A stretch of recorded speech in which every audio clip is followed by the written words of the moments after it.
Good afternoon and welcome to this Frontrunner Sports wrap of the first MTN8 quarterfinal game. I'm joined by Shuaib, former Maritzburg, Cape Town City, Bloemfontein Celtic goalkeeper. How are you doing, Shuaib? I'm very well. How are you, Rob?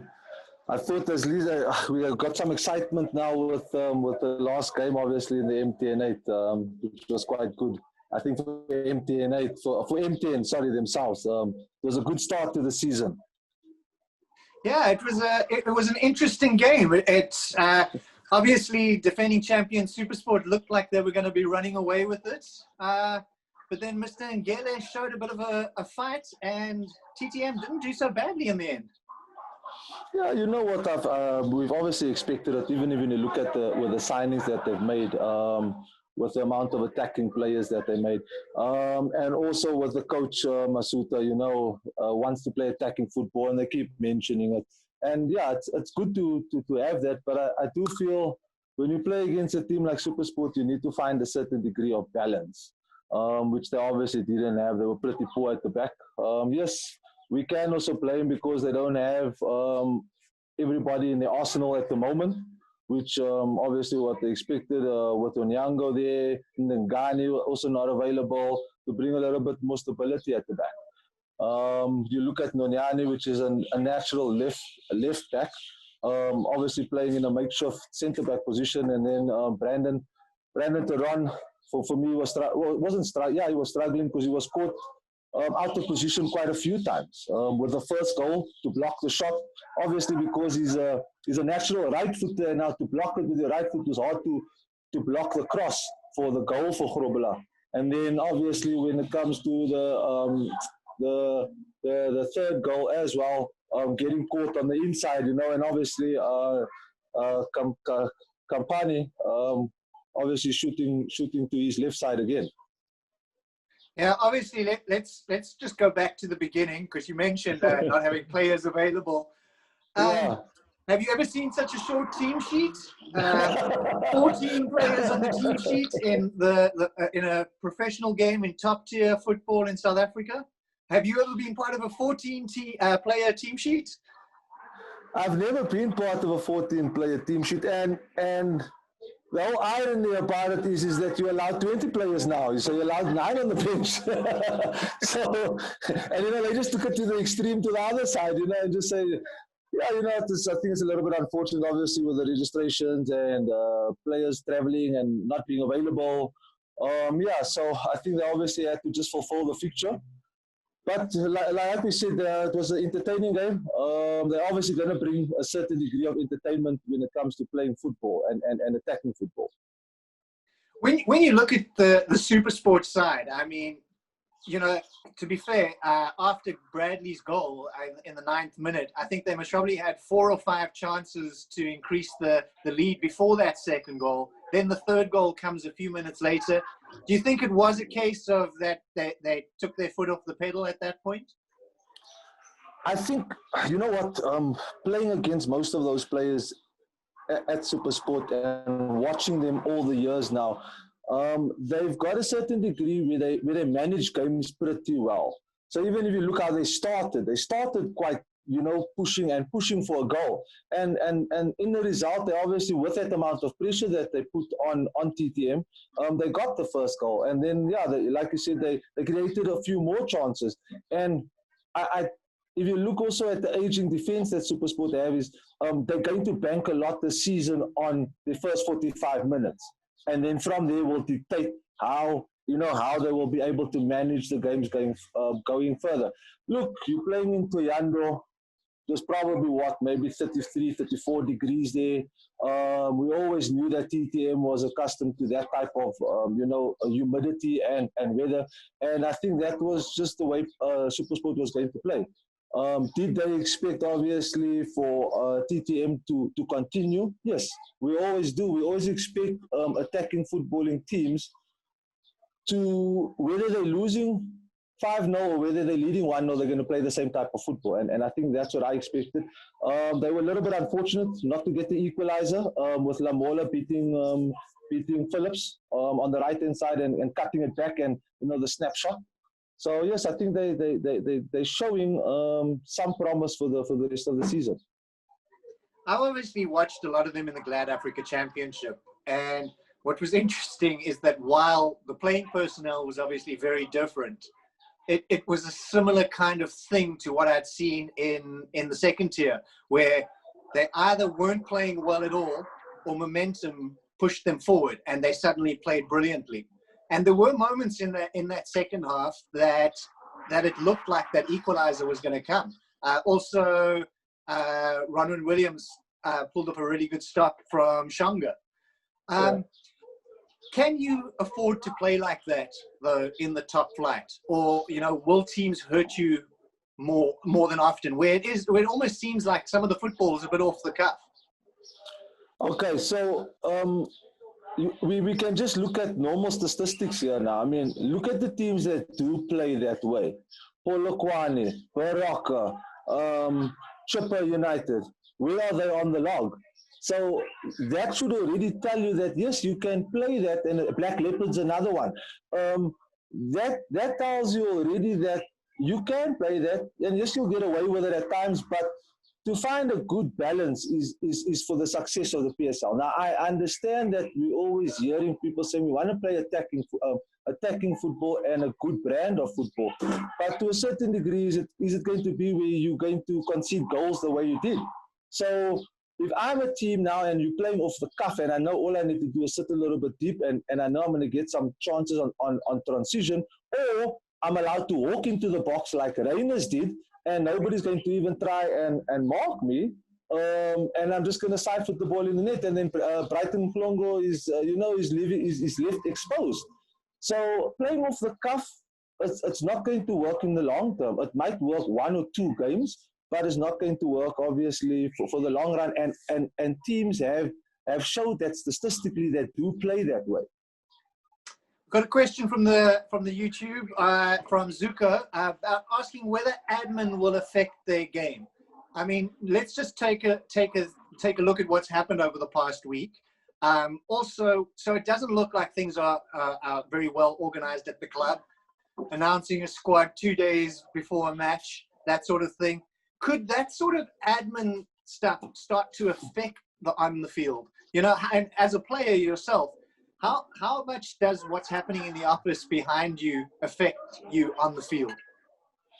Look, for me, to a certain degree, I think if it was to affect the players, like, for example, if we're having 1 or 2 or 3 players complaining about not getting paid, then yes, it would affect them on the field. But I think at the moment now, with the personnel that they do have, and you look at the players that they do have, it shouldn't affect it much. Where I do believe that, and I've always had this philosophy that the administration will always filter through down to the players. It will affect them to a certain degree, but it might not be as a player being affected by it, but the team at the end of the day, I feel will. Like, for example, now you can see that why were you signing and pushing for so many attacking players, but then you look and you expose at the back? So then the team is going to be affected, you understand? Yes, we heard that Ngani has signed now from Pirates. Brian Nyongo was apparently spotted at Kaizer Chiefs. So, that type of thing, then it's going to eventually affect the team. And that part of the administration, yes, I do agree, will affect the team. Do you often, obviously, now that you've retired as a player and you start looking across the media, you see all these reports and you talk about that. I saw another story that Mulenga was at Amazulu. So how often do you think that, when you read all these stories in the media and you see teams announcing players before they join, do you think that is another level of professionalism that they still have to learn, that you kind of wait until the player has passed a medical, signed on the dotted line, and is actually on the training field? Yes, I think it's something that we need to, because at the end of the day, it's nowadays it's international news. So somebody that's sitting in Finland or even in America can go on to Kickoff, can go on to Soccer Laduma, can go on to IOL, can go on to all these SAFM's website, SABC's website, and you can go and see the news. And it's not a good advertisement for South African football at the end of the day when you see these type of things. And I think for us, as much as we don't care what the rest of the world thinks or that type of thing is, we need to have a certain degree of professionalism. And I think that is where we need to. But at the end of the day, there's so many other things that we kind of also need to try and iron out. So I know that it's always an uphill battle. But I think to a certain degree we have improved, and we have improved in certain areas. Yes, this past transfer window, this past just general, buying and selling of clubs, the players, being they had a verbal agreement, and maybe it should be even a learning curve for the clubs themselves. Yes, a player, the owner calls the player, and the player agrees. Yes, I'm going to come and I'm going to sign for you. I'll see you tomorrow. And next minute you'll see them signing at Amazulu, for example, or another club. Better offers come. So I think yes, clubs should also wait until it's obviously signed on the dotted line and there's something in concrete. And then obviously look to promote the players. And then final one on TTM, Joel Masuta, hired as technical director, during the week is named as the head coach. How much pressure on him is that? Because, the fact is you hired for one role. If, let's say, they don't go too well in these first few games, is he going to move back to technical director? Or does a club say, no, it's cool, Joel, we don't want your technical direction or your coaching, we're bringing in someone new? Yeah, I'm laughing because I had probably about 3 or 4 coaches where at the club we would bring in, technical director, and I don't know why or how all the coaches that I've spoken to about it, and they always used to say it's not actually a technical director, it's just the name of that position is actually coach in waiting. So he's actually just waiting there. He's idling to see if the coach himself can do the job, or if they're going to give him a run, and if he doesn't do well, instead of firing him, we kind of just move you. So it kind of, they kind of cover themselves on all angles when it comes to club management and club owners. So the whole technical director position in South Africa is a little bit of a gray area when it comes to, but most times, like even when the Sundowns technical director signed there also, and then Pitzer was leaving, and then they were already, okay, he's going to take over. So that type of thing. And when it comes to TTM and obviously Masuta, I think they're going to give him an opportunity and see how it goes. And if things don't work out, they'll probably just move him to the technical director position. So I'm going to keep my eye on if I ever see Shuaib Walters, technical director. I know what's going on, Shuaib. Then you must know that I was called to be offered the job, but they still need to give the coach a few more games, type of thing. Then final question, SuperSport. Having a look at what they've done, having a look at how they performed at the end of last season, do you think they're going to be strong enough to challenge for the DStv Premiership? Or do you think they still need to recruit a few players? Or do those new players who've joined still have to fit in a bit? Look, I think Rayners, I tweeted it actually earlier on. I think he's a suitable replacement for Aubrey Modiba, who's obviously left the Sundowns. Similar type of players, attacking with speed. Obviously, he's just a right footer.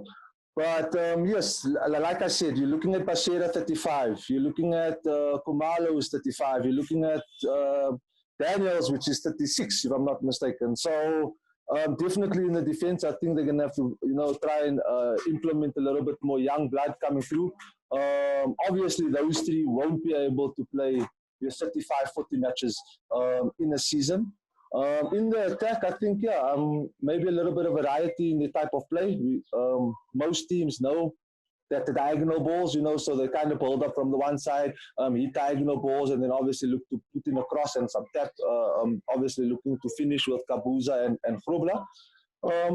I think attacking, they look quite strong, and they've got some good backups. But definitely in defense, I think they need. They've brought in some good experience with Shikovo as a backup to to Ronwen Williams, which I think is good. And obviously we saw Arubi is now at TTM. Right.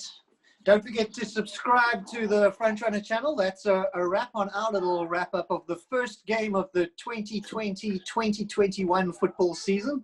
It was entertaining. We got 5 goals. Let's hope the next one's all like that.